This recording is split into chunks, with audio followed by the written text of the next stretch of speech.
Hi, it's David Locke, host of Locked On NBA, founder of the Locked On Podcast Network. It is time for part one of our 4-part season preview series. This is where the Locked On Podcast Network just kicks butt. We have a local expert on every single team giving you the insight you can't get anywhere else from the local expert who knows the team and hosts the Locked On show. So we're going to hit the Eastern Conference first today with Atlanta, Boston, Brooklyn, Charlotte, Chicago, Cleveland, and Detroit.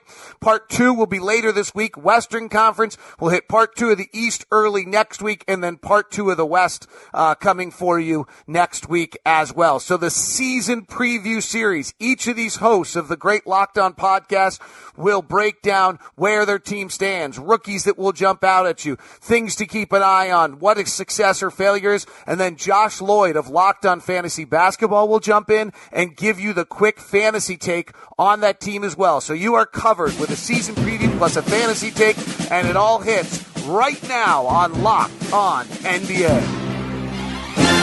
You are Locked On the NBA, part of the Locked On Podcast Network. The season preview Eastern Conference edition number 1 brought to you by our title sponsor, SeatGeek. SeatGeek doing a fabulous job revolutionizing ticket buying and making it easier for you.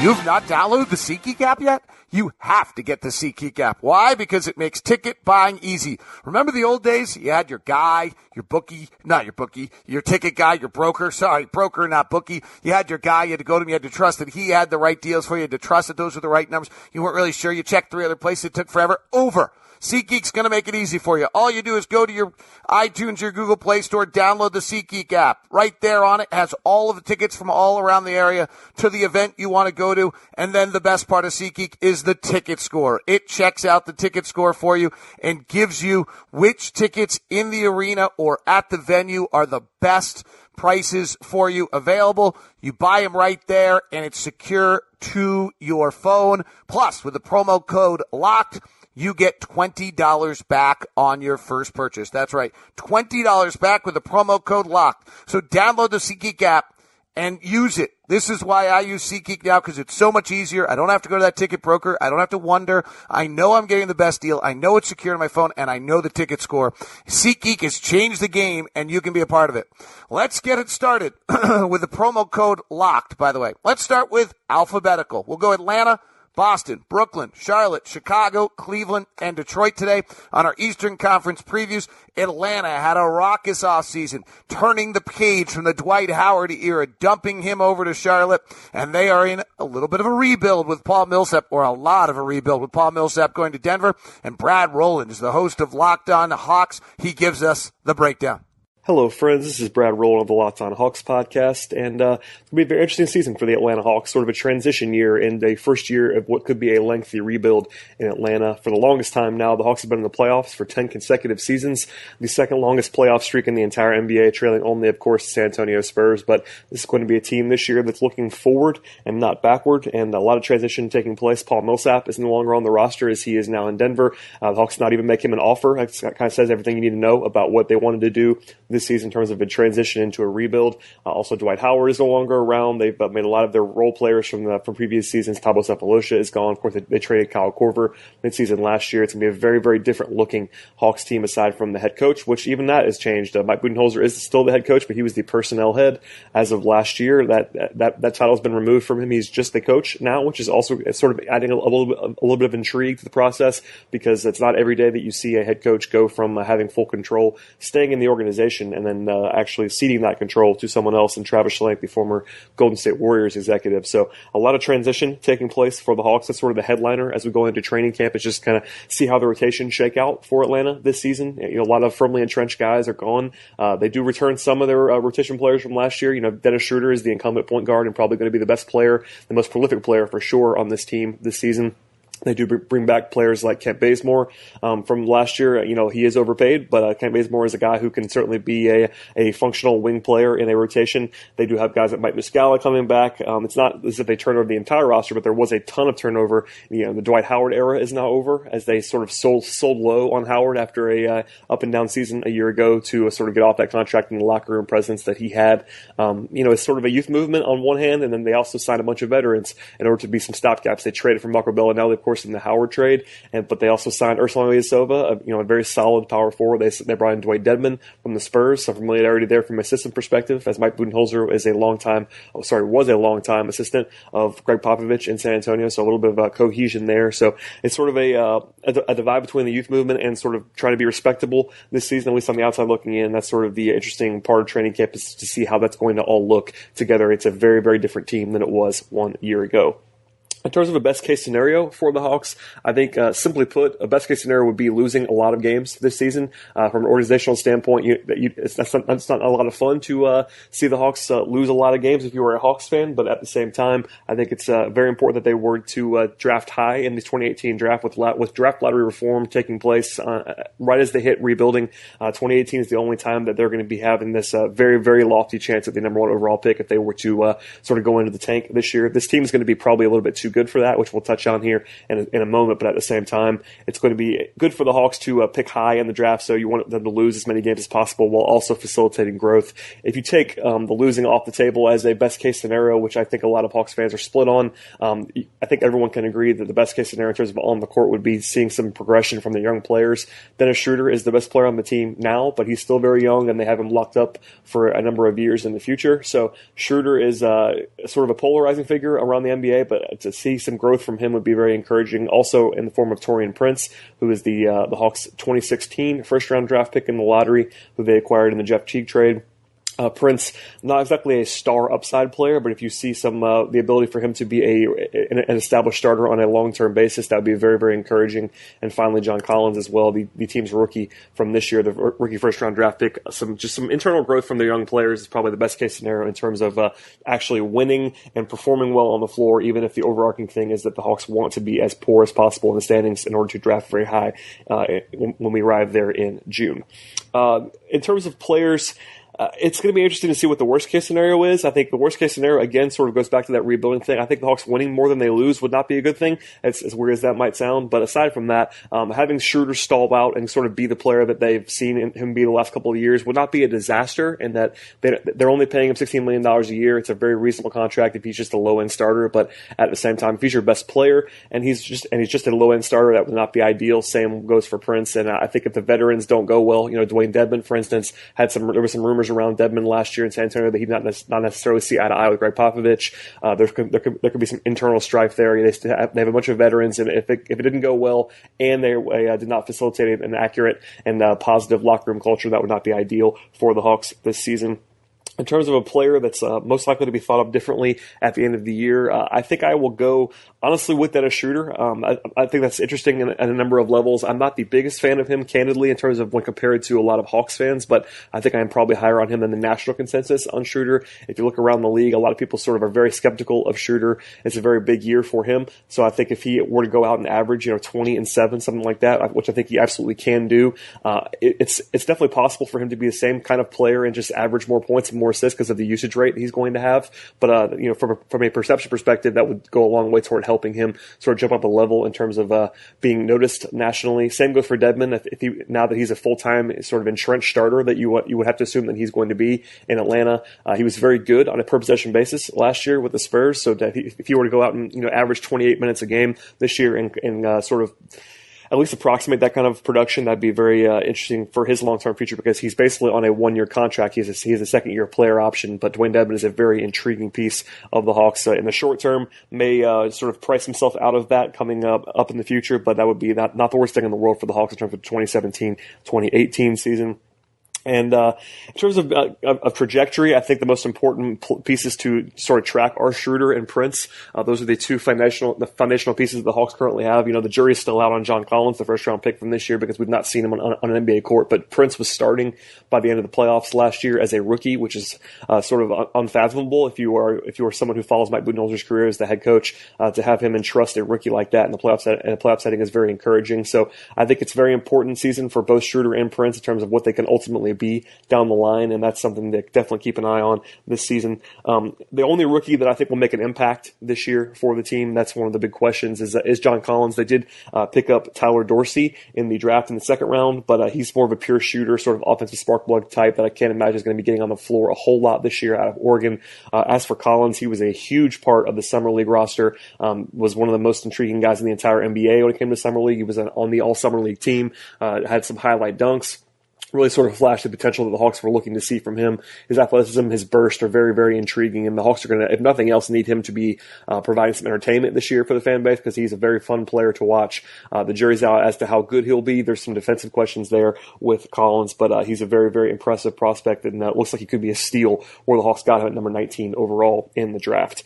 In terms of projecting the season, I think the best case scenario is sort of in the low to mid 30s in terms of the highest win total they could possibly get to. Mike Budenholzer is a very, very good basketball coach. So if he's able to sort of mold this team in the way that he wants it to, they could be overachieving when compared to their roster. But the roster is not good when compared to the rest of the NBA. I think this is probably a low to mid 20s roster that could be molded into something more than that. But I will sort of split the difference there. I would project somewhere in the mid to high 20s in terms of wins. It would not blow me away if they won 30 games. But again, as I talked about at the very beginning of this, that would be the greatest result in terms of the future because this team is going to need some high-end talent.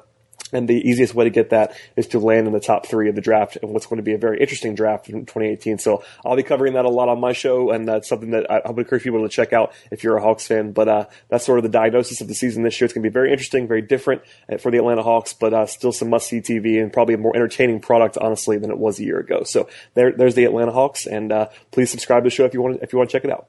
Thanks, Brad. He does a great job with Locked On Hawks, and he'll be covering the draft really, really well with the lack of wins the Hawks are going to have this year. However, is there a fantasy play inside of it? That's why we bring in Josh Lloyd, our fantasy basketball expert on Locked On Fantasy Basketball, to give a quick take on the Hawks and the fantasy situation. Hi guys, Josh Lloyd from Locked On Fantasy Basketball here. Just a quick note on the Atlanta Hawks and their fantasy value this season. Bad teams always have lots of fantasy options. I really like Dennis Schroeder this season as a top 50 player. Taurean Prince and Dwayne Dedmon are guys who are going to go either really late in your drafts or not drafted at all, and I think they both can be top 100 players. John Collins is a sneaky bet for a top 80 player for the final 3 months of the season, while Kent Bazemore is a guy who should bounce back on a disappointing season from last year and at least provide some late round value.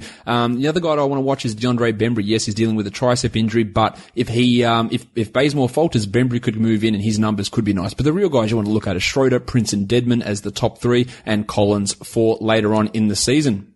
Thanks, Josh. I'll give you those little tidbits after each team. This is usually where I'm going to jump in and give you my pack rating. Points above average created. It's a metric that shows how a player does compared to the average offensive player in the NBA.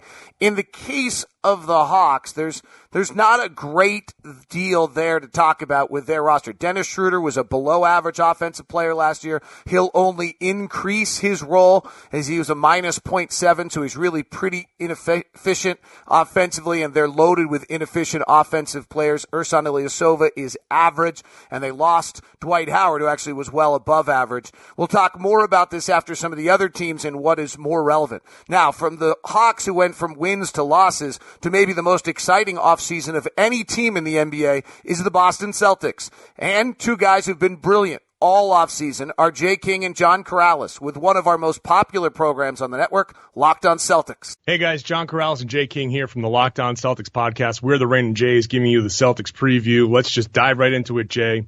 The biggest storylines heading into camp. I think they're obvious, right? Yeah, the most obvious out there. Kyrie Irving, how does he get acclimated? How does he shape his game now that he's with the Boston Celtics? How does he fit with Gordon Hayward, the other new star, and then Al Horford, the existing star?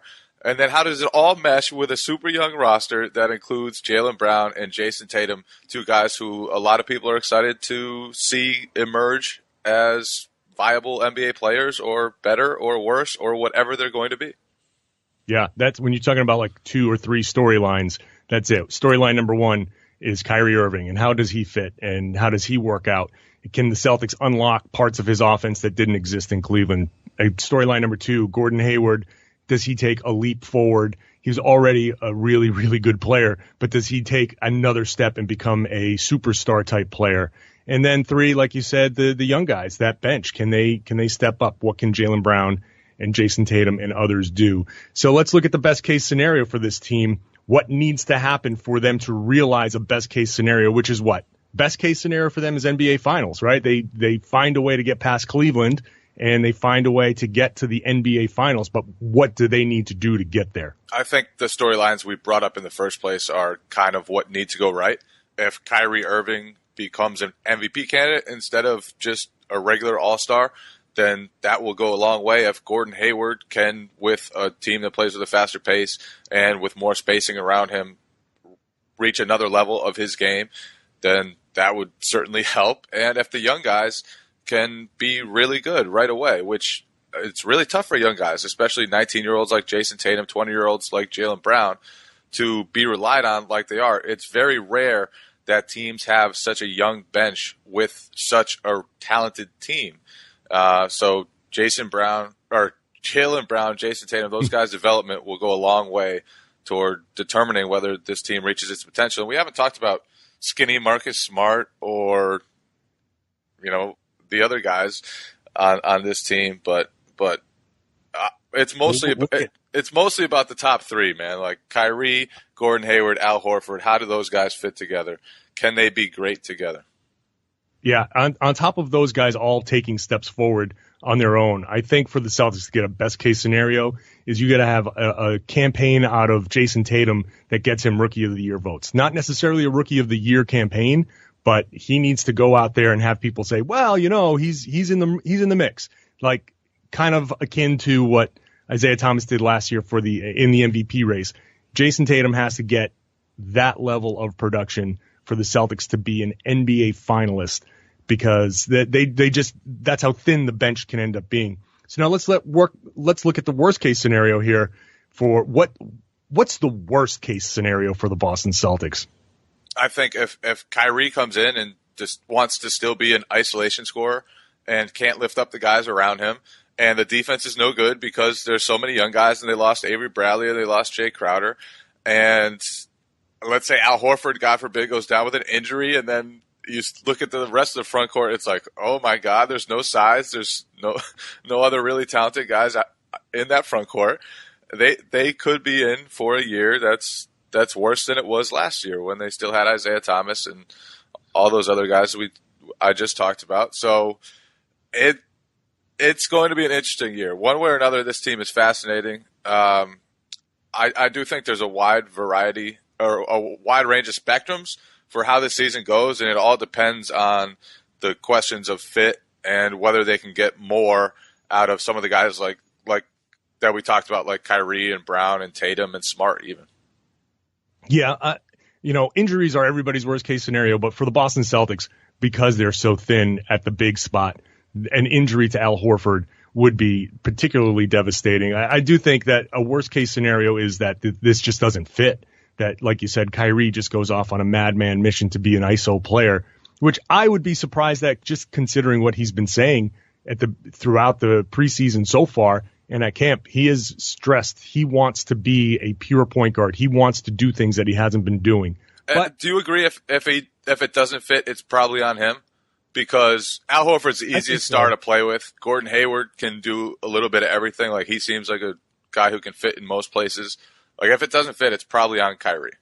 I think Kyrie is in a great position right now because those two other guys are very willing passers. They're not guys that need the ball to produce. They're not ball dominant guys, and Kyrie has a tendency to be. But we've seen Kyrie over the past few years of his career playing in a certain system, especially playing with LeBron James, playing a certain way. So I'll take him at his word that he wants to be something different. But if that doesn't come to fruition, yeah, it is on him mostly. And it's going to be a bad thing if all he wants to do is pound the ball into the ground for 20 seconds of the shot clock and then heave-ho. So that's a worst-case scenario if that's how his entire season progresses. Which brings me into the player whose the career trajectory is most impacted this season, either good or bad. I'm going to say it's Kyrie Irving, simply because we have viewed him as a certain type of player for this long. And he has an opportunity here at 25 years old to change the narrative. If he can go and do the things that he says he wants to do, become that willing passer, get to the rim a lot more, go to the free throw line a lot more. He has an opportunity now to change a lot of opinions about his style of play. And if he does do that, then I think he will vault himself into that MVP type of category, because that opportunity exists in Boston. Playing alongside Al Horford, I've said this a million times on the Locked On Celtics podcast, playing alongside Al Horford unlocks a lot because he plays pick and pop, unlike a lot of what he's had with Tristan Thompson. I know he's run pick and rolls with Kevin Love, but he's run a lot more with Tristan Thompson, and he's just going to have different options with Al Horford out there. And even running a pick and roll with Gordon Hayward, he's going to have a lot of options, and Brad Stevens has the ability to unlock a lot of things there too. So who do you think is the guy whose opinion will change the most here? I think it's Kyrie. I don't know whether it'll change the most or whether it'll get solidified, but to me, he's the most fascinating player in the NBA. Like, he's put the pressure on himself. He asked for a trade from LeBron James. He said he wants to change his playing style. He wants to play team basketball. He wants to be a complete point guard. Well, he has a perfect chance to show it to us. He has the coach in Brad Stevens. He has a system in where Isaiah Thomas was absolutely electric last season. Everything is set up for Kyrie Irving to do the things he's wanted, to prove himself as the player he wants to be known as. Well, here's your chance, Kyrie. Show it to us, man. And maybe he will, maybe he won't. It's going to be fun watching him try, because either he's going to score a ton of points and he's going to help the Celtics a ton because he's going to lift everybody else up, or he's going to score a ton of points and he's not going to help them as much because he's not as willing to be a facilitator, which is what they're ultimately going to need, because he needs to be the guy for this year's team. There's no LeBron James anymore to lift everybody else up. It's on Kyrie Irving now. And there are a lot more responsibilities on his shoulder now, even though he's done a lot of incredible things as a scorer. Now he needs to be that complete point guard that he says he wants to be. Let's blast through the rest of this stuff. The rookies are going to have an impact. We know Jason Tatum's going to have an impact. I guess the first question is, how big of an impact will Tatum have? I'm going to put the expectation at kind of what Jaylen Brown did last year, and maybe a little bit better offensively, but not quite as good defensively. And so I don't know. What do you think? What do you think the number would be on what he can average per game? You think he can get up to 15 points a game? Tatum? No. Yeah. No. He won't play enough to average 15, I don't think. Unless he's just absolutely great. I would say more like 10. I think he'll be an isolation type guy, a threat against some backup guys. I think if he can extend his range to the 3-point arc, that's great. Yeah, I mean, 15 is a lot. No, I know, but that's, I'm kind of going back to the best case scenario. Okay, so let's just wrap this up here with our best guess on how the season ends. Jay, where do you think this season goes? I think they're very similar to what they were last year. I think they win about 50, low 50 games, 50, low 50s. Maybe get to the Eastern Conference Finals. I think the Wizards are still really good. I think the Raptors are still really good. I think the Bucks will be really good. And I think Cleveland's still a cut above until anyone else proves it. Yeah, with Isaiah Thomas coming back in January, they're going to have enough time. And I think Isaiah can give Cleveland what Kyrie gave Cleveland last year. So I wouldn't be shocked if the Celtics season was a mirror image of last year. The details will be a little bit different. It'll be a different guy coming through in the fourth quarter. But I wouldn't be surprised if it's another hard-fought semifinal with the Wizards and a conference finals loss to Cleveland. But I think the conference finals loss to Cleveland will be a little bit more competitive. But we'll see. That's it. That's where we see things going for the Boston Celtics. We are the Rain and Jays, John Corrales, Jay King. Check us out at @ByJKing on Twitter and me at RedsArmy_John. And, of course, look for the Locked On Celtics podcast wherever you get your podcasts. Thanks for listening. The roster is just loaded. How are they going to deal without any bigs? Are Jason Tatum and Jaylen Brown going to develop into it? Obviously, Hayward and Irving in the backcourt. Celtics, just remarkable. Let's get the fantasy look from Josh Lloyd. Hi guys, Josh Lloyd from Locked On Fantasy Basketball. back again to talk about the fantasy value on the Boston Celtics. I think Kyrie Irving gets a bump coming across from Cleveland. He is a solid end of the first round, start of the second round target. Gordon Hayward's being a little bit overdrafted, but he is a strong third round player. I think Al Horford's being undervalued. He's going to have to take on a lot of minutes in that front court, which is lacking a little bit of depth, and he was significantly better than where he's being drafted this year, and I'm really keen on Marcus Smart. Even with his poor shooting, the other stuff that he does makes him a top 100 player, and he's getting drafted significantly outside of that. If the shot comes around to any degree, he has a real chance to be a top 100, or sorry, not even a top 100, a top 50 guy. Jaylen Brown is likely to start. I don't think he offers very much fantasy-wise, same as Marcus Morris as starters. Well, Jason Tatum just won't get enough playing time to be useful fantasy targets this season. Thank you very much, Josh. Appreciate it. Boston, they added efficient offensive players. That's the thing they really did. They lost Isaiah Thomas, who had an incredible year, but Kyrie Irving is a positive 1.2 pack. That puts him in the elite. Anything over 2 is highly elite. So Kyrie probably needs to get more positive or more efficient if he's really going to carry them. Gordon Hayward comes to them as another highly efficient offensive player, 1.6 pack. He got to the free throw line in 13% of his possessions last year.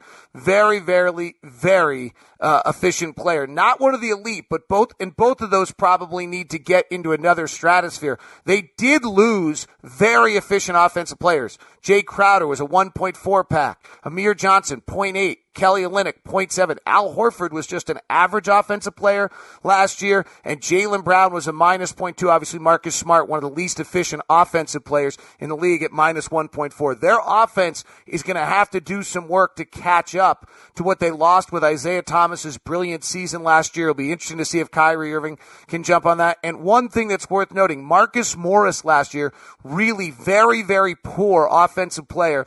Only went to the free throw line 7% of his possessions, shot 33% from 3 for a minus 1.3 pack, which is one of the least efficient offensive players who actually got real time last year, particularly 32 minutes. So curious to see on his integration into the Celtics. Let's move over to Gavin Shaw. He hosts the Brooklyn Nets Locked On Nets program, and the Nets under Sean Marks are in year 2 of their rebuild. And welcome into the Brooklyn Nets season preview. I'm Gavin Shaw alongside Josh Bass. And Josh, we're going to start this off talking about the 2 or 3 biggest storylines going into camp.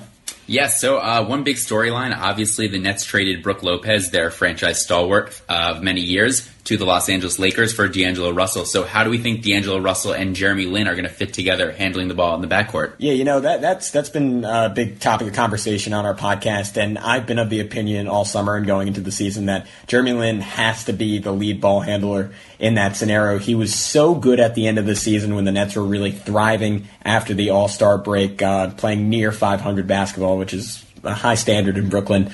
I just think the offense has to center around him, and D'Lo is getting there, but he just hasn't put it all together as a creator yet and as a guy who can really break down a defense while Jeremy Lin has. I completely agree. Obviously, the Nets invested a lot in D'Angelo Russell, and he's going to be a big part of their future regardless, but right now, Jeremy Lin is one of the better point guards in the league. I think definitely a top 20 guy at the position and someone that can really lend a lot of stability for the Nets' young team. All right, our next big question. This is one that we don't necessarily agree on. The starting lineup for the Nets, you could argue there's a battle at point guard. There's a battle for who starts on the wing. There's a battle at power forward. Timofey Mozgov is the starting center, so I don't think you could say that position is solidified no matter how bad the other options are. What says you on that one? Yeah, I think it's a little bit weird to say that Timofey Mozgov probably has the best stranglehold on a starting position. He really doesn't have any competition at the 5.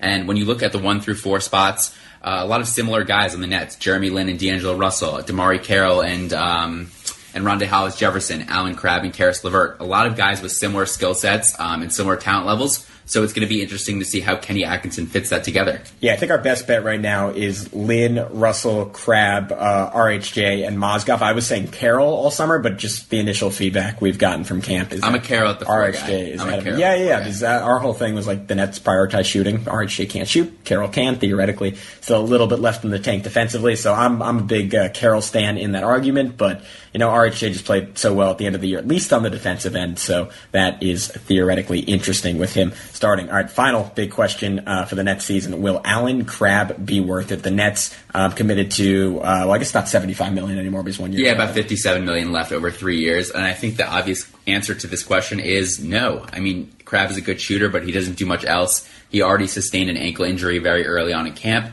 so he might struggle to gel with new teammates early on in the season. I don't think he's going to be worth it, but he's an interesting shot for the Nets to take and someone that could develop in the long term. Yeah, he was such an elite shooter over a strong number of attempts last year. You removed Pau Gasol, who only took about 100 threes from the conversation. Second most accurate three-point shooter in the entire NBA. So that in this Nets offense that prioritizes threes at the expense of all else, I think he has a chance to explode. And if he does, that could be involved in the Nets' best-case scenario, Josh. Yes, and I think we both agree that the best-case scenario is guys like D'Angelo Russell or Allen Crabbe or even Karis LeVert taking a leap with their skill sets. For Russell, that might be his playmaking and his efficiency. LeVert, that might be his scoring and aggressiveness. Crabbe, that might be his floor game. And if those things all combine together, then we could see a Nets team, along with steadying presence in Jeremy Lin and DeMarre Carroll, that could push for high 30s in win total. All right, and conversely, we have the worst case scenario, and we said this team that unfortunately does not have a first round pick for one final year. Rubbing salt in the wounds. Yeah, I throw it out there every once in a while. But the priority has to be development. It has to be getting the guys that are already on the roster in a position to succeed. And trading for someone like D'Angelo Russell was a way to kind of replicate those lost top 5 picks because they acquired that type of talent. And that's what the Nets organization believes. And that's why they went out and traded their franchise stalwart to go get him. But if he doesn't take a step forward and there are locker room issues around him, and I'm not one of those guys that buys that Russell is a permanent problem, as some in the Lakers organization have implied. But if it turns out that he is, and the Nets kind of bank their future on this guy who just doesn't have the personality to get it done and fit in and succeed in the NBA, and on this Nets team in particular that's trying to build almost a Spursian atmosphere, that doesn't just tank this season. That ultimately doesn't matter that much. That tanks their entire future. So the downside, despite not having a pick this year, probably because they don't have a pick this year, is quite bad for the Nets.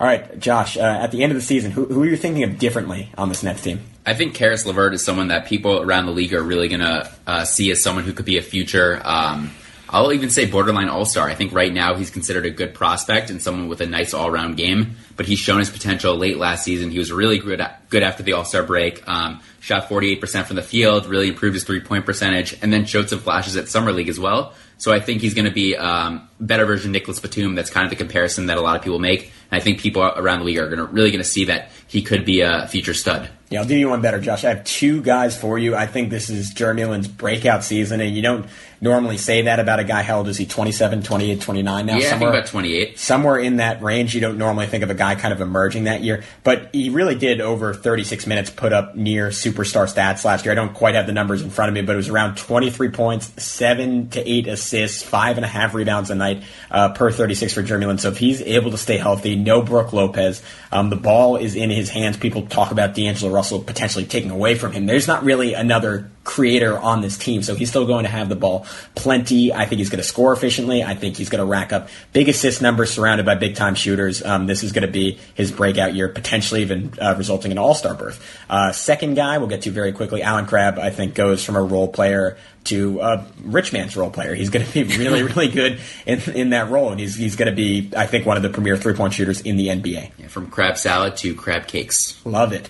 All right, career trajectory, guy who could be most affected this season, or at least in your mind, who could fluctuate the most? I think Rondae Hollis-Jefferson is at a turning point in his career right now. He showed promise throughout his first 2 seasons, but he's someone that has struggled to stay healthy, and I'm not sure if he is going to become much of a player in this league. Just his weaknesses are so profound.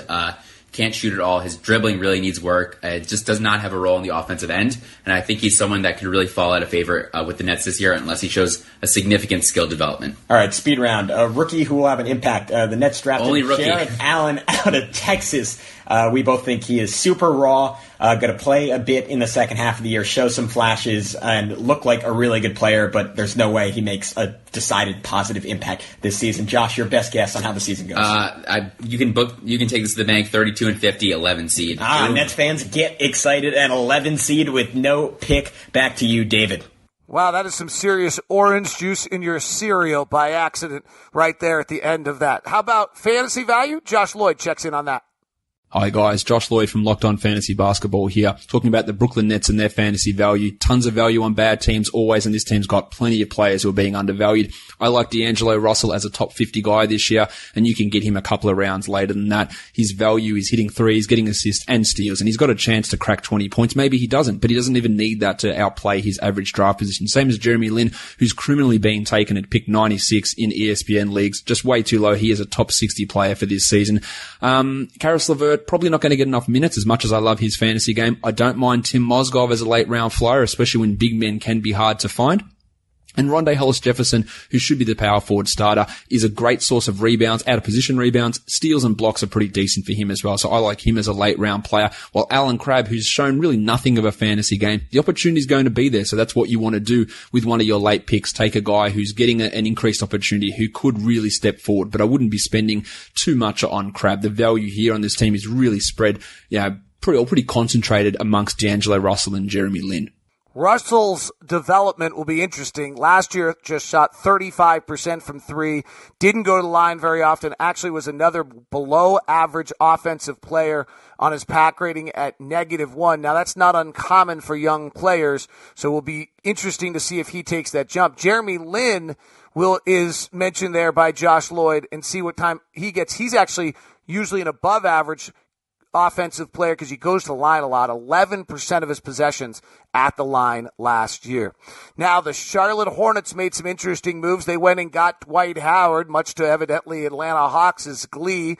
They also had a great year from Kemba Walker last year. Steve Clifford has his team. This is an really interesting team to be in an Eastern Conference where we talk about four teams: Washington, Boston, Cleveland, and Toronto. Are the Charlotte Hornets the team that can break through into that top five? Let's find out from our Locked On Hornets crew. All right, the two or three biggest storylines going into camp for the Charlotte Hornets are these. Number one, how will Dwight Howard change the way this team plays offensively and defensively? This is a team not known to get a lot of offensive rebounds, and Dwight Howard, one of the most aggressive offensive rebounders in the league last season. How will he change things there? And a physical presence inside on defense. They haven't had that in a while. Secondly, is the second unit better? The second unit killed them last season, made them lose a lot of close games. We'll be paying attention to that for sure. And finally, can Kemba Walker follow up his all-star performance? Of course, getting his first all-star bid last season, but just barely. So many great guards in this league right now. Coach Steve Clifford said Kemba Walker's been an all-star for 2 seasons, but because of that guard depth, he just gets his first bid last season. Can he follow it up, prove that he's not just a fluke? David, what needs to happen for the best-case scenario to play out for the Charlotte Hornets? Yeah, a lot of moving parts here, and a couple of them have to do with new additions. I mean, obviously, Dwight Howard, if he integrates seamlessly into this team and doesn't cause a lot of friction both on and off the court, but really if his on-court play can add to this team what they did last year, help them in the rebounding department, like you said, and just how that affects Cody Zeller going to the bench. If he can make that bench unit take a step forward, certainly from a defensive standpoint, but also just not having the drop-off they did last year. That's something Clifford talked about in the preseason press conferences as well. And another thing, if Jeremy Lin can finally take the step to being the consistent player he's talked about since he arrived here in Charlotte, we've heard every year how he's rededicated himself to getting healthy and then keeping his body right. And if he can finally take that step forward, I think that would help this team a lot. And finally, Doug, if they never have to use a backup point guard, if Kemba Walker can play all the minutes of point guard and they never have to go to their backup, because right now, with Michael Carter-Williams and or Julian Stone both facing some sort of injury, the point guard depth wasn't good to start with, and it's certainly not really good right now. I think they'll rely on Nick Batum a little more. We'll see what Malik Monk can do back there, but that would be the best case scenario. Yeah, worst case scenario, I think, is that Dwight Howard either physically or mentally implodes. He's already dealt with some back tightness in training camp, but he fully practiced in the last practice, so seemingly okay. But if the experiment between Dwight Howard and Steve Clifford does not go well, and we have another scenario similar to Atlanta and Houston and Los Angeles, then that could lead to a worst case scenario. Also, if guys like Frank Kaminsky and Jeremy Lamb, who had a great post All-Star break stat performances, start slow and again handicap what that second unit can do, I think that's a worst case scenario. And then finally, I'll go to Kemba Walker. If we see kind of a massive step back for Kemba Walker after 2 seasons where he's improved his shooting and efficiency greatly, if we see a big regression, if NBA defenses sort of figure out Kemba Walker, then that could be a worst case scenario for the Charlotte Hornets. All right, the player most likely to be thought of differently at the end of the season. Yeah, this is interesting for this team because I think for the most part they are pretty known. You know, these players are what they are. Outside of the rookies, I think most of these players have established themselves as the player they are and are going to be in the NBA. I don't see Dwight Howard necessarily rewriting the narrative to his career just with this stop in Charlotte. So, again, I'm going back to Frank Kaminsky. We've talked about him a lot in this offseason because I think there's the potential there for him to take a step forward. He spoke rather emotionally about his lung injury and the surgery he had to have before the start of last season that kind of had to ramp up his preparation and may have caused him to kind of slow down during the season and not do what he wanted to do. But look, you know, last season, 12 points, 5 rebounds. In February, although 18.7 rebounds, started in 9 out of 11 games in February. In 20 games playing more than 30 minutes, 17 points and 6 rebounds. So when he got the volume of minutes, the production was there. The consistency was the issue. So I think if he can take a step forward, I think he's got a chance to kind of rewrite his role in the NBA. Next up, the player whose career trajectory is most impacted this season, either good or bad.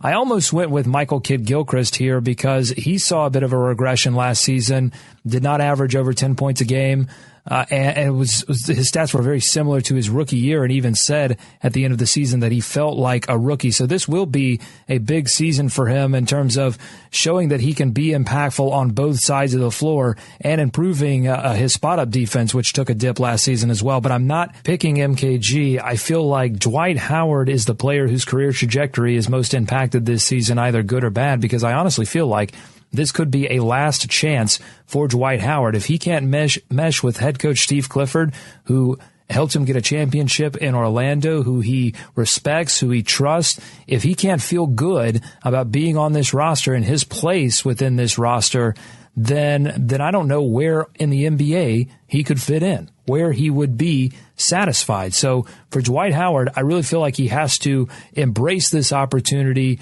both on and off the court, and everything so far has signaled that he is doing that, and we'll have to see if it translates to on-court success as well. All right, David, the Hornets have 2 rookies, Malik Monk and Dwayne Bacon. Which rookie will have an impact and how much?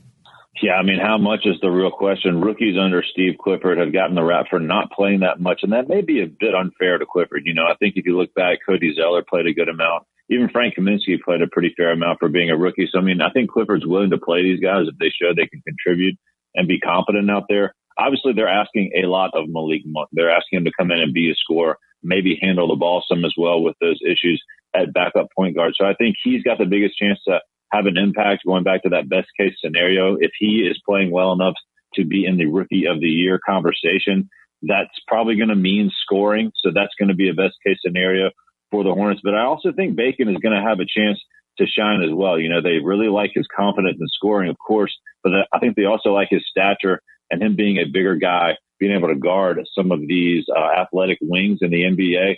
These 2 guys bring athleticism, something this team was sorely lacking last year, and the ability to guard multiple positions and a lot of confidence. So I think they're both going to get their chance out there on the court. You know, Monk obviously being the more high-profile guy and being asked of a lot from him. I think he's going to have the chance to shine, at least to start, over Bacon. All right, real quick, your best guess on how the season for the Charlotte Hornets ends? Well, Doug, you know, this team is even Steven, right? A lot of the predictions have them right at 500, and that seems like where it's been for most of the last couple of years. But I think 4 or 5 is the high point for this team.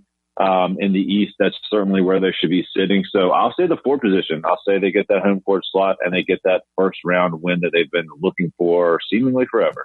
Yeah, David, I'm going to go 5th seed as well. I think they get the upset in the first round series and they lose a very tight one in the second round. I'm Doug. He's David. This has been Locked On Hornets. Go Hornets. Go America. Let's swarm Charlotte. So Doug and David see them being that top 4 team I just mentioned. Really interesting. Let's see what Josh Lloyd says about fantasy value with the Charlotte Hornets. Hi guys, Josh Lloyd from Locked On Fantasy Basketball back talking about the Charlotte Hornets fantasy value. Kemba Walker, probably going a little bit too high for me in drafts, but he's a strong third round point guard, especially if you don't need those high assist numbers. While Nick Batum continues just to be what he is, a high assist wing who's in that 45 to 60 range of drafts. Cody Zeller is going to take a significant hit with Dwight Howard joining the team. And as for Dwight, he's only of value if you're punting free throws. If you're in a rotisserie league, almost impossible to draft him. But even in a role which could see him have limited minutes, I think that he can be a strong top 50 player in a punt free throw type build. Michael Kidd-Gilchrist will get you the defensive numbers, decent late-round pick, same as Marvin Williams, although he is at a minimal risk of losing some minutes to Frank Kaminsky, while as for Frank, he's being drafted at pick 109, and that's way too high for standard leagues. He probably shouldn't be drafted in any of those sort of formats. I don't really see Malik Monk as a rookie being able to crack the standard league fantasy value for the majority of this season either. Thank you, Josh. From a pack rating, look at this team offensively. So a lot I really like. One of my beliefs on pack is if you have every player in your team above average, then you're going to be much better than people realize. They don't have a pack superstar like a Durant or a Curry or a Harden or anyone of that nature. Dwight Howard is positive last year in Atlanta. Cody Zeller was really valuable to them, and we'll see whether he can hold it. But most of their guys generally stay positive. Now, Nicholas Batum, coming off his great 15-16 season, did not last year. And so if he can get back to where he was a year ago, or 2 years ago, in the 15-16, where he was a positive pack player, played above average offensively, he was a 0.2 plus pack. What that means is that during his time on the floor, the possessions he used, he scored 0.2 points more than the average player would have. Last year, he was the opposite. He was a negative 0.7. So that's really a problem. Frank Kaminsky was another minus pack player. Hopefully his development, if Batum gets back up to an average pack player, this team's loaded with above average offensive players, and maybe that 4th seed is the right spot. Another team that went the other direction, like the Atlanta Hawks, is the Chicago Bulls. Cody Westerland, Sean Highkin host Locked On Bulls, and they give us the breakdown on the Windy City team. All right, welcome to the Locked On Bulls season preview show for the Locked On NBA channel. I'm Sean Highkin. With me, as always, Cody Westerland. We're the co-hosts of Locked On Bulls. So, Cody, we're a week into training camp. What do you think are the biggest storylines? I'm looking at, for the rebuilding Bulls after the trade of Jimmy Butler, who on this team has some star power? Because you got to have star power in the NBA. And there's 2 names to look at, and that's Zach LaVine and Lauri Markkanen. Obviously, LaVine, the centerpiece of the Butler trade, coming back from ACL tear last February, still rehabbing, isn't expected to probably join the team in game action until December-ish, sometime in there. But can he be a transcendent offensive player? I think we've had hints of that previously. Now, two-way play is a different thing. But this team needs people who are going to have star power in the future. Lauri Markkanen, the rookie, had a good Eurobasket slate of games for Finland, but what's he made out of in his rookie season? I think that might be the most important thing for the Bulls throughout this year, in addition to just player progress everywhere. But what do you think?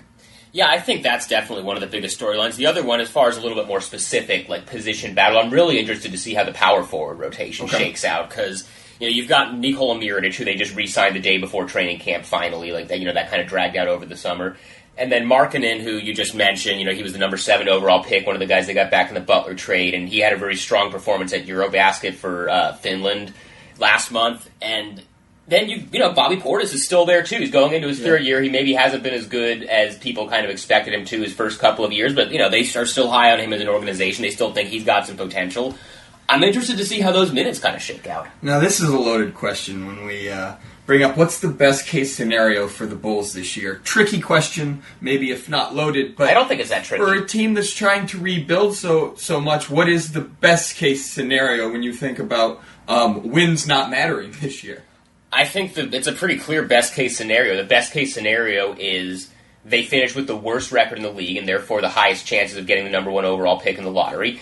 But you also can look back at the season and say that most of the important guys on the roster got better. Like you look at it and say, okay, Lauri Markkanen was able to adjust to the NBA. Maybe Bobby Portis, Jerry and Grant, some of those guys, Chris Dunn, have all made progress, so you can look at it and say these guys are going to be promising players for the future. You want to have that. Obviously, you want the losses because you want the lottery balls, but you don't want their losses to come because the young players just stagnate and don't get better. Yeah, I'm looking at that too. Like, it's a crapshoot with the lottery. You can only do so much, and that's put your team in position to have a 25% chance to get that first pick, which is really important. And the draft's deep enough next year that any of the top 3 picks, the Bulls should be fine in having an opportunity to add a difference maker and bring that guy along. So I'm going to look at best case scenario. I'm kind of keying in on Chris Dunn, I think, be important. He had a poor rookie season with the Timberwolves, also part of the Jimmy Butler trade. And look, he's probably going to be the starting point guard on opening night. How he comes along, best case scenario, I think Dunn and Denzel Valentine are 2 names out of that 2016 draft, would be second-year guys for the Bulls who were unimpressive as rookies, who have a lot bigger opportunity now. If those guys start looking much more like their draft standing where they were chosen, Dunn obviously in the top 5, Valentine at number 14 overall in 2016, that's a really big deal. Because I do think, I mentioned Levine and Markkanen already, I do think those guys have more time, obviously, and just the ability that we will see flash, but there's more question marks with Dunn and Valentine. What's the worst case scenario for this Bulls team? I think probably just the opposite of that. Like, forget the wins and losses for a second, but just, you look at it and at the end of the season and say, you're not really seeing the kind of progress that you want out of these young guys. Maybe Bobby Portis doesn't get better, doesn't get more consistent. Maybe Nikola Mirotic has another bad year. Maybe Denzel Valentine, you don't see out of him what they saw out of him when they drafted him with the 14th overall pick last year. Maybe Chris Dunn, who they have high hopes is going to be better than he was in Minnesota last year, isn't better. Maybe Zach LaVine has some injury setbacks. Maybe you look at the thing, because I think no matter what, best case or worst case scenario, they're going to have one of the 2 or 3 worst records in the league, but you want to look back and say, these guys got better. You don't want to look back and say, okay, these guys all just stagnated. None of these guys are really promising pieces for the future. Worst case scenario is the Bulls somehow have the 4th worst record because other teams do a complete tank job too, knowing this is the last year of the NBA draft with 25% odds for the first record before lottery reform kicks in 2019. And somehow they get pushed down another peg or something, and all of a sudden they have the number 5 overall pick, and they're not able to add Michael Porter, Luka Doncic, Marvin Bagley. One of those 3, I think, needs to be on the Bulls a year from now when we're talking. So that would be the worst case scenario. Somehow something happened where they didn't get a top 3 pick. Would not be good for them. Player on the Bulls most likely to be thought of differently, good or bad, by season's end? I think Chris Dunn is kind of the obvious answer here because he was the 5th overall pick. They had pretty serious talks with the Celtics last year at the draft about a Jimmy Butler trade that would have involved the number 3 overall pick. That's who they wanted, and so he was a big part of the trade. And he was, as everybody knows, and as Chris Dunn has admitted himself on multiple occasions, he had a bad rookie season in Minnesota. But they're still high on his potential. They think he can make an impact on the defensive end. He obviously can't shoot yet, but Hoiberg's been working on that with him. I don't even need him to be a top-tier starting point guard in the NBA. If he can just become a usable rotation player who you can count on to play solid defense and kind of lead the offense at least well enough, I think that would be a successful year for him. You mentioned his shot. He shot just shy of 38% as a rookie. From the field. Yeah, from the field. Not good. Not three-point range. It's 29% from three-point range for him. And you mentioned shot doctor Fred Hoiberg working with him early in training camp. And look, that's a guy whose career trajectory matters right now. I think he's going to be able to play good defense his entire NBA career, have the right attitude, work hard. But if in your first 2 years, if year 2, you don't show something by the end of it by way of your shooting improving, that's hinting at you are what you are going to be. You know what I mean? Right. Not a lot of NBA players taken in the top 5 just are really bad for 2 years and then get good. You know what I mean? There's more of an upward trajectory from year to year, and you've proved something in those first 2 years. You didn't prove a lot as a rookie, so this year, too, is big for the Bulls and big for him as far as his career trajectory goes as well. Rookie who will have the most impact, well, there's only one on the Bulls, Lauri Markkanen. Yeah, and the Bulls do have high hopes. It's not like, in a lot of cases, a guy gets drafted, he probably isn't going to play much his rookie year. Lauri Markkanen and the Bulls are expecting to be a contributor, and obviously, they took him number 7 overall after the Butler trade, after they got that pick from Minnesota.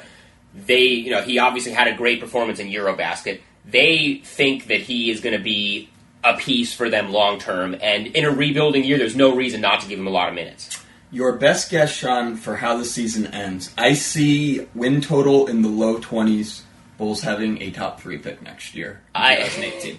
I think like 23 or 24 wins is probably where I'd have them, and yeah, they're going to be in the mix with Brooklyn, Phoenix, some Atlanta, some of those other teams that are in that same stage. Like, I don't know if I can necessarily say I think they're going to have the worst record in the league, but I am hard-pressed to find a team that is definitively worse than them, so I think it's a clear possibility. Yeah, and that'll be what you'll be watching all year with the Bulls. Rebuilding Bulls a little different from in the past for them. The one point of intrigue is what Zach LaVine looks like when he comes back from the ACL injury. We're kind of expecting December for a return there, but you hope that he can kind of stay healthy and have at least show like that that he could be that guy for the future. Absolutely. That's something you want. That's what we'll be watching, the 2017-2018 Chicago Bulls.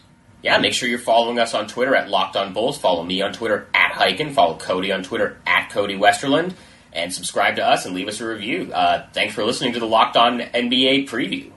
And again, we toss it down under to our Locked On Fantasy Basketball man, Josh Lloyd. Hi guys, it's Josh Lloyd from Locked On Fantasy Basketball back talking about the Chicago Bulls, a team that could have the worst fantasy value of any team in the NBA.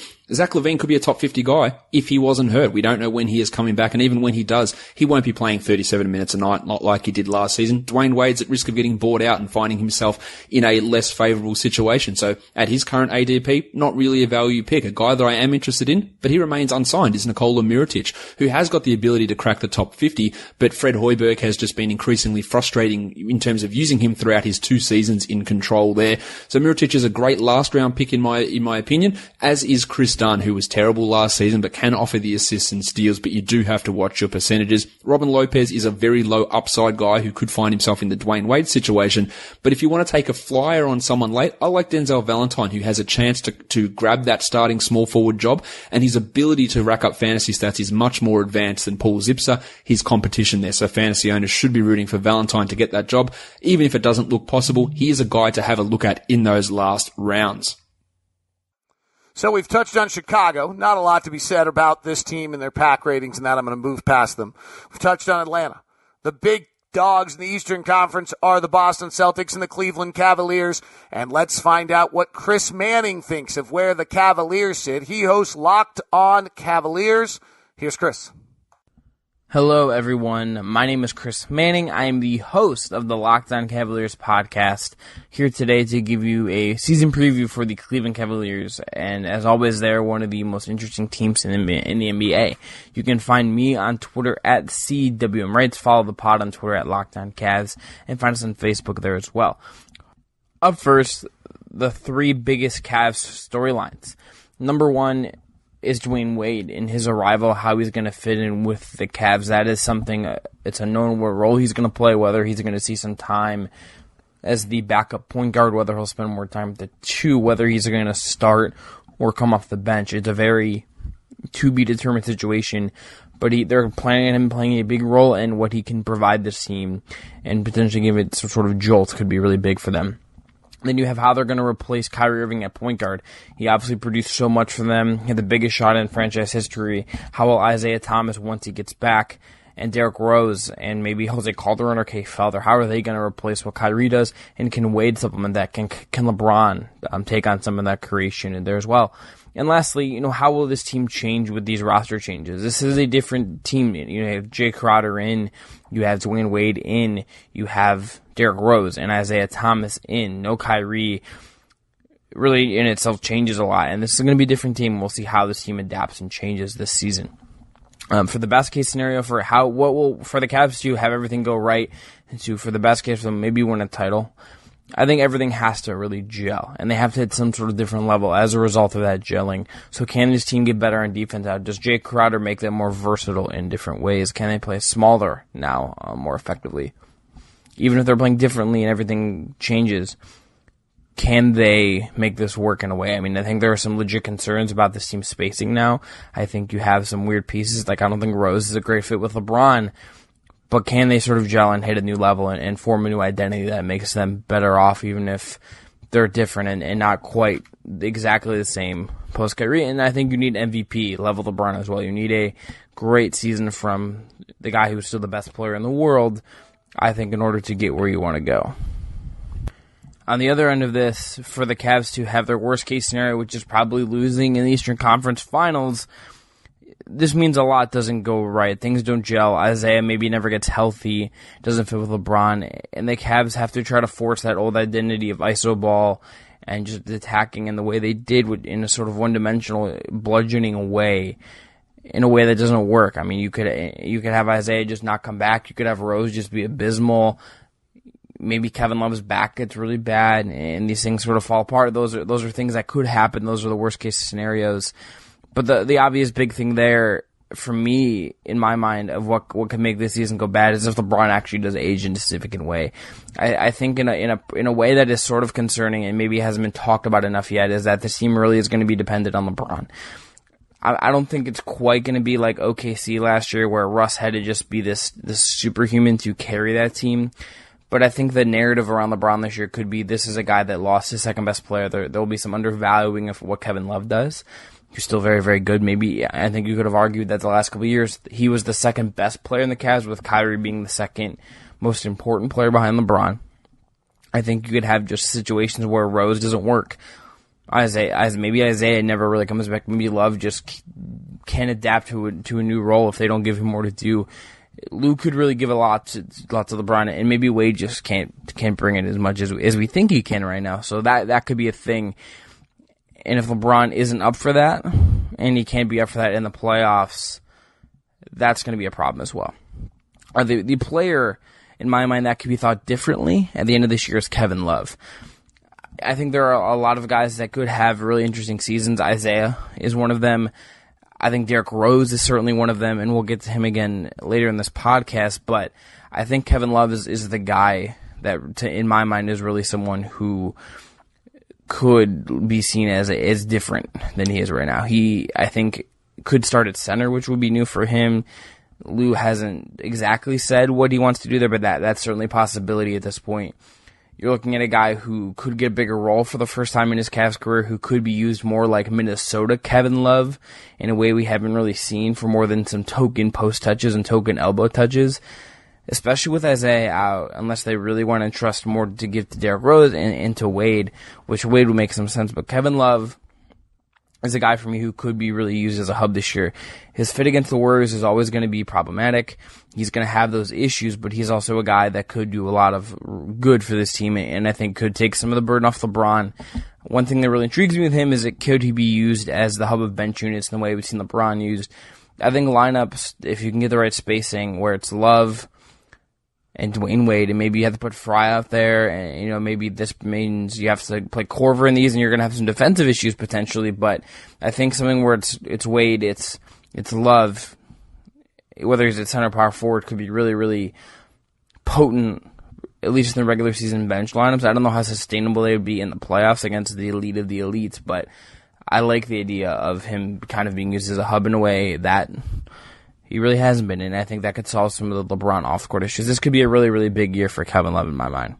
The player on the Cavs that is most likely to have the biggest change in career trajectory, the biggest impact on the career trajectory this year is Isaiah Thomas. Everyone knows about his hip at this point, how it could really keep him from getting a big deal. He's a free agent next year. We don't know exactly when he's coming back. It seems like it could be January, but this is a big year for him. He's supposed to be getting paid next summer. That's what he wants. He has to earn that really this year. Last year, as good as he was, didn't really they couldn't really beat the Cavs, and he just ended up hurt, gets traded for Kyrie. The flipping of the two teams' knees, flipping their point guard, it's a weird trade in itself, but for Isaiah, this is the year he has to prove himself again, and he's done it time and time and again. But if he wants to get paid by the Cavs or somebody else next summer when there's not going to be a lot of money, he has to prove that he's healthy for however long he can play, and that he can be someone who truly is impactful and helps the Cavs win a title or at least reach the finals and plays a good part in the finals. He has to do that. It could be a thing next summer where the Cavs, let's say they keep LeBron, which I think, again, is more like that's going to be something people are going to ask about, and I would just say don't think about that till next summer. I think it's not going to do any good to ponder that all year, but if you're looking at what the Cavs could do, Isaiah's a free agent. They might need to fill point guard, and Isaiah is maybe auditioning for that role in some way, and especially with how much money he could get as he heads into free agency off a significant hip injury. If you're looking at rookies on this Cavs team, there are two. Ante Zizic is one. They got him in the Kyrie trade. The question for him is can he get minutes for Tristan Thompson so TT can get some more breaks? I think he's up to it, but they have to just live with the growing pains of him, and we don't exactly know if he's going to get ahead of Fry there, but he's someone to look at. And then you have Cedi Osman. It is unclear if the Turkish international is going to get a spot. He's someone that I'm a big fan of. I think he's very, very talented. He's someone that I think will have to adapt to the NBA. But I think if you look at how they talk about Jeff Green, you have Sylvester Jefferson, you have LeBron, Jay Crowder, Amon Shumpert, Kyle Korver. You have a lot of guys that play the 2 and 3 spots that are kind of ahead of him. I think a lot of time it can make sense for him, but he did get some money this summer, some actual money. Lou doesn't seem to know him that well. He knows Jeff Green, and I think that's just that kind of stuff is going to keep him from making minutes, even though I think he's the best young prospect this team has. And lastly, how the season will end in my mind is the Cavs are probably going to go back to the finals. I think they're still the class of the East. I think Boston has no answer for LeBron. They traded their best LeBron defender.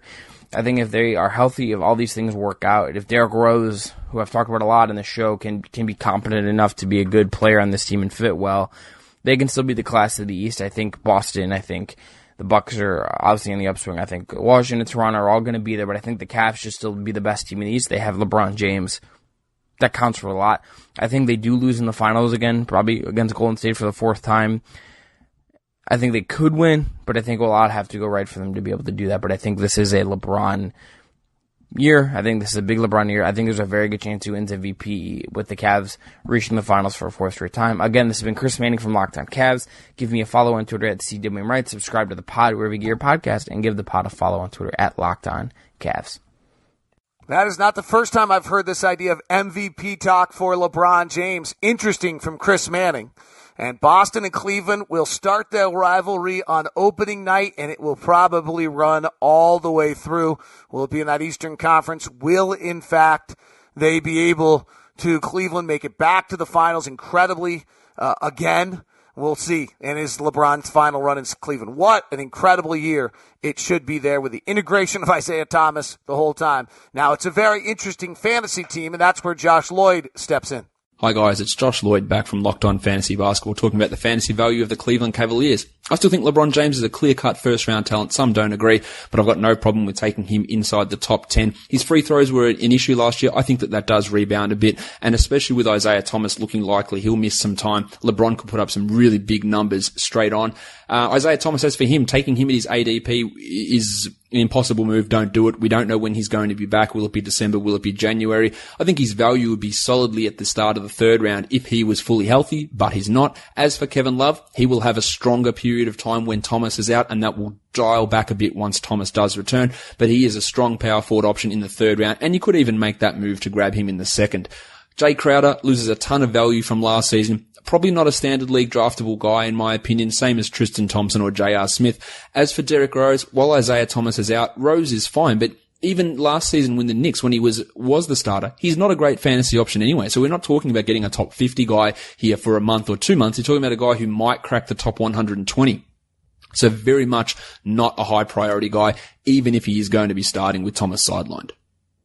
It's worth noting when you look at Derrick Rose how much he improved from his last year in Chicago to the 1 year in New York. In the 15-16 season, in his 17 scoring opportunities a game, he was 2 points below the average player in the league.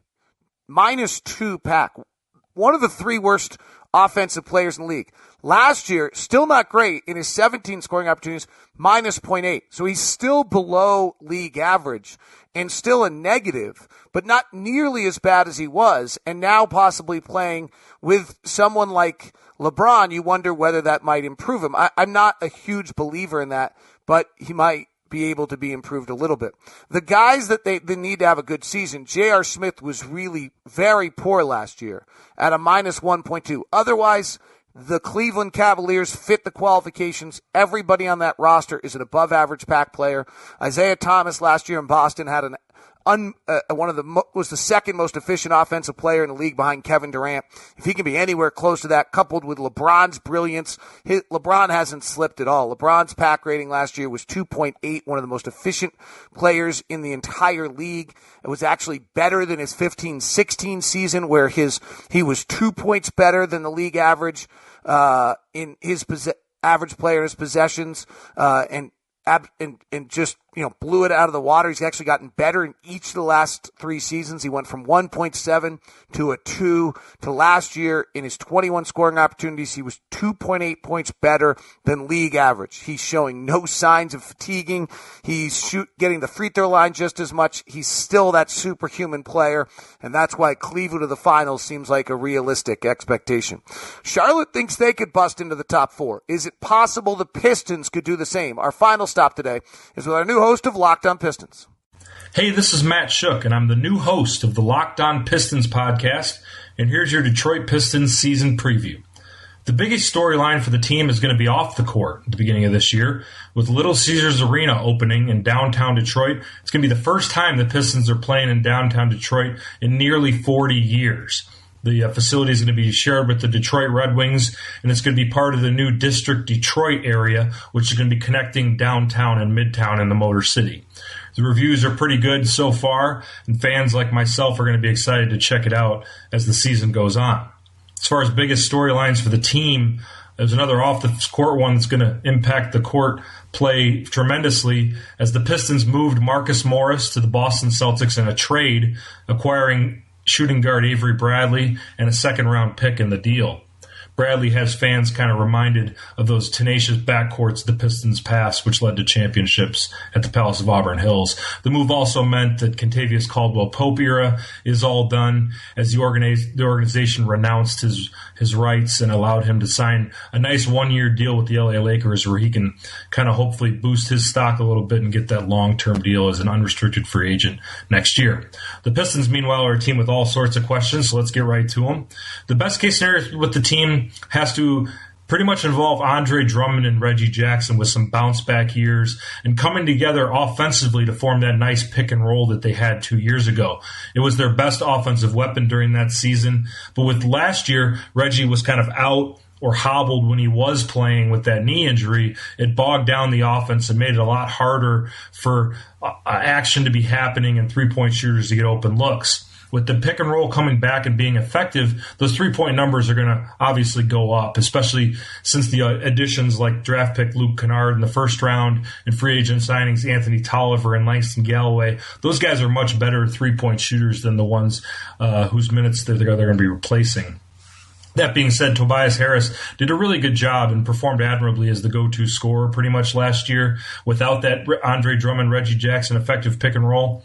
But if Tobias Harris at this point in his career or any point in his career, if him creating shots is going to be your best offensive weapon, you're going to be a pretty limited offensive team in the NBA as we saw last year. Moving on to a worst-case scenario, that has to do with Coach Stan Van Gundy. If he can't stay on the same page of his players, it's going to be a long season. He's coming into season 4 with the Pistons, and if things don't get better now for him, they may not ever get better with this core and Stan. And of course, it's preseason. Everyone's saying all the right things. Stan's always been brutally honest with his players, and at times that hasn't really sat well with Drummond as a young guy, and also with Reggie Jackson being kind of as emotional as we can see that he is as a player and as a person. And of course, we know about the problems that Stan had with Stanley Johnson last year.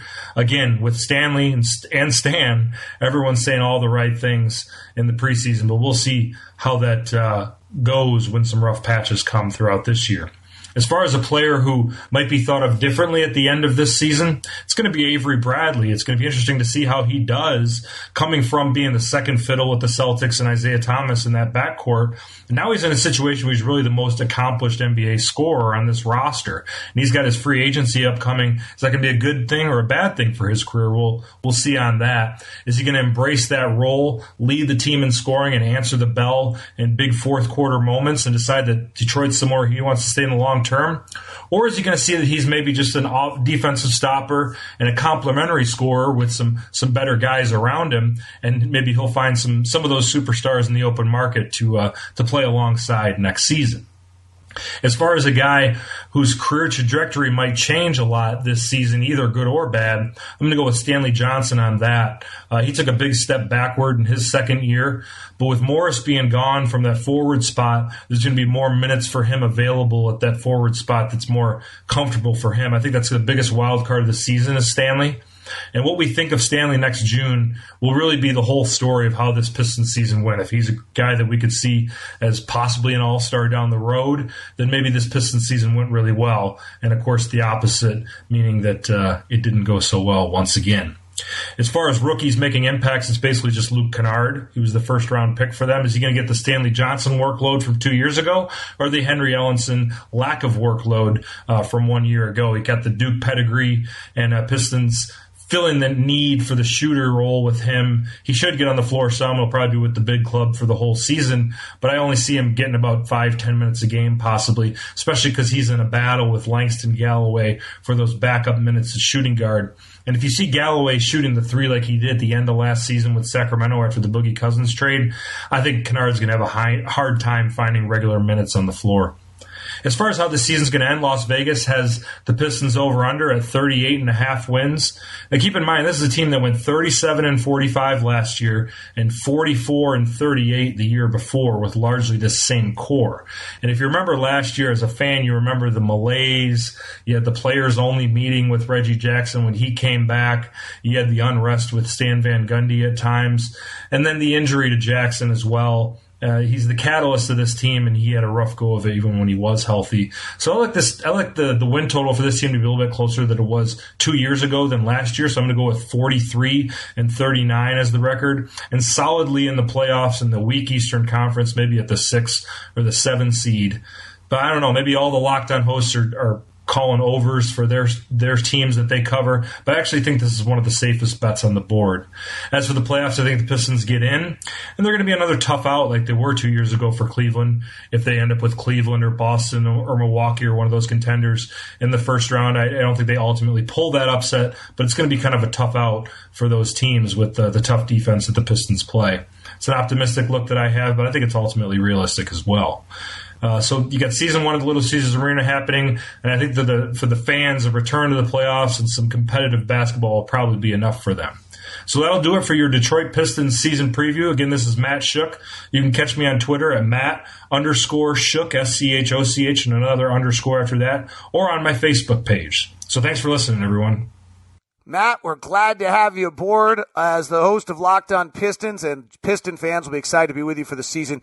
Great insight from Matt. Hope you enjoy that one. And finally, Josh Lloyd's take on what to do fantasy-wise with these Pistons. Hi guys, it's Josh Lloyd from Locked On Fantasy Basketball back talking about the fantasy value on the Detroit Pistons. Andre Drummond is a punt free throw only guy for head-to-head leagues, unownable in rotisserie leagues, and you are going to lose the free throw category in head-to-head if you own him. Be aware of that. But an elite rebounder, elite steals guy for a center. Let's hope that his septum surgery enables him to stay on the court for longer, and I think he has somewhat of a bounce-back season. Toby Harris and Avery Bradley, really strong mid to late round pick players, while Reggie Jackson remains a real discount, I think, if you draft him late. We know the knee injuries bothered him last season, but if he's healthy, he has got top 80 upside. Just don't expect anything near the top 50. And if I'm taking a punt on someone late with his team, it's going to be Stanley Johnson, who could be the starter at small forward. Maybe they go with John Lure in that lineup instead. But Johnson's got the ability to get some steals, hit some threes, but his shooting needs to come up. But that is the perfect definition of a player you want with that last pick. He's interesting there. Ish Smith and John Lure, more waiver wire type of players in my opinion. Well, that wraps up Eastern Conference number 1. Atlanta, Boston, Brooklyn, Charlotte, Chicago, Cleveland, and Detroit. Later this week, we'll launch our Western Conference number 1, hitting Dallas and Denver and the Lakers, the Rockets, the Clippers, the Grizzlies, and the Timberwolves. And then Eastern Conference Part 2, Western Conference Part 2 next week. Thanks very much for subscribing to Locked On NBA. Please subscribe to your local Locked On podcast for your favorite NBA team as well as your favorite NFL team. And keep an eye out for websites launching for each and every one of these in coordination with FanRag Sports. So this has been Locked On NBA Eastern Conference Preview number 1, brought to you by SeatGeek. The promo code is LOCKED. Thanks very much. We'll talk to you later this week with our Western Conference Part 1 preview.